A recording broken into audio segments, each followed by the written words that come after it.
ओम शांति। आज 25/9/2024 की ईश्वरीय महावाक्य हैं। आज की मुरली का सार है, मीठे बच्चे, बेहद की स्कॉलरशिप लेनी है तो अभ्यास करो, एक बाप के सिवाय और कोई भी याद ना आए।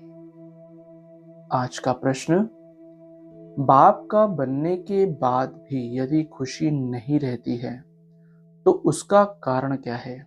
उत्तर, पहला, बुद्धि में पूरा ज्ञान नहीं रहता। दूसरा, बाप को यथार्थ रीति याद नहीं करते। याद न करने के कारण माया धोखा देती है, इसलिए खुशी नहीं रहती। तुम बच्चों की बुद्धि में नशा रहे, बाप हमें विश्व का मालिक बनाते हैं तो सदा उल्लास और खुशी रहे।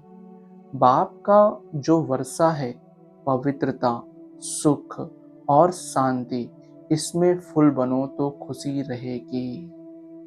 आज की मुरली से निकाली गई मुख्य पॉइंट्स। यह तो समझाया है, आत्मा अविनाशी है, शरीर विनाशी है, आत्मा कभी घटती बढ़ती नहीं। वह है इतनी छोटी आत्मा ही 84 जन्म लेकर सारा पाठ बजाती है। आत्मा शरीर को चलाती है। अगली पॉइंट, बाप कहते हैं मैं तो तुम बच्चों का सर्वेंट हूं। बाप इनमें प्रवेश कर बच्चों को समझाते हैं कि बच्चे, तुम पतित बने हो, तुम पावन बन फिर 84 जन्मों के बाद पतित बन गए हो। इनकी ही हिस्ट्री ज्योग्राफी फिर से रिपीट होगी। अगली पॉइंट, बाबा कहते मैं तुम बच्चों को पढ़ाता हूँ, हुबहू कल्प कल्प ऐसे ही पढ़ाता रहूंगा। कितनी सहज बात समझाता हूँ। अपने को आत्मा समझो, यह शरीर तो मिट्टी हो जाता है। आत्मा अविनाशी है, शरीर तो घड़ी घड़ी जलता रहता है। आत्मा एक शरीर छोड़ दूसरा लेती है। अगली पॉइंट, बाप कहते हैं मैं तो एक ही बार आता हूँ। शिवरात्रि मनाते भी हैं, वास्तव में होना चाहिए शिव जयंती, परंतु जयंती कहने से माता के गर्भ से जन्म हो जाता है, इसलिए शिवरात्रि कह देते हैं। अगली पॉइंट, तुम बाप को याद करते करते पवित्र बन जाते हो, खाद निकल जाती है। यह है योग अग्नि। काम अग्नि काला बना देती है, योग अग्नि अर्थात शिव बाबा की याद गोरा बनाती है। श्री कृष्ण का नाम भी रखा है श्याम सुंदर, परंतु अर्थ थोड़े समझते हैं।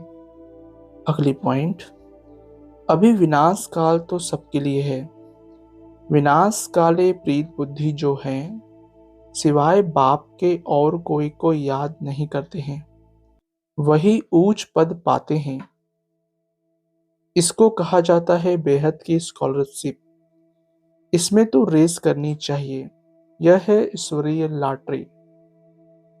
अगली पॉइंट, बाप कहते हैं मैं एक कुल और 2 डिनास्टी बनाता हूं। सूर्यवंशी महाराजा महारानी, चंद्रवंशी राजा रानी, इन्हीं को कहेंगे डबल सिरताज।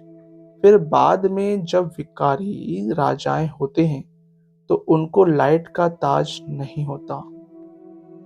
धारणा के लिए मुख्य सार, पहला, जैसे शिव बाबा का कोई भक्का नहीं, सर्वेंट बन बच्चों को पढ़ाने के लिए आए हैं, ऐसे बाप समान अथॉरिटी होते हुए भी निरंकारी रहना है। पावन बनकर पावन बनाने की सेवा करनी है। दूसरा, विनाश काल के समय ईश्वरीय लॉटरी लेने के लिए प्रीत बुद्धि बन याद में रहने व दैवी गुणों को धारण करने की रेस करनी है। अच्छा, आज का वरदान, शुद्ध संकल्पों के घेराव द्वारा सेफ्टी का अनुभव करने और कराने वाले शक्तिशाली आत्मा भव। स्पष्टीकरण, शक्तिशाली आत्मा वह है जो दृढ़ता की शक्ति द्वारा सेकंड से भी कम समय में व्यर्थ को समाप्त कर दे। शुद्ध संकल्प की शक्ति को पहचानो। एक शुद्ध व शक्तिशाली संकल्प बहुत कमाल कर सकता है। सिर्फ कोई भी दृढ़ संकल्प करो तो दृढ़ता सफलता को लाएगी। सबके लिए शुद्ध संकल्पों का बंधन घेराव ऐसा बांधो जो कोई थोड़ा कमजोर भी हो, उनके लिए भी यह घेराव एक छत्र छाया बन जाए, सेफ्टी का साधन व किला बन जाए। आज का स्लोगन, सबसे श्रेष्ठ भाग्य उनका है जिन्हें डायरेक्ट भगवान द्वारा पालना, पढ़ाई और श्रेष्ठ जीवन की श्रीमत मिलती है। बाबा ने कहा, सबसे श्रेष्ठ भाग्य उनका है जिन्हें डायरेक्ट भगवान द्वारा पालना, पढ़ाई और श्रेष्ठ जीवन की श्रीमत मिलती है। अच्छा, ओम शांति मीठे बाप दादा, ओम शांति ब्राह्मण परिवार, ओम शांति।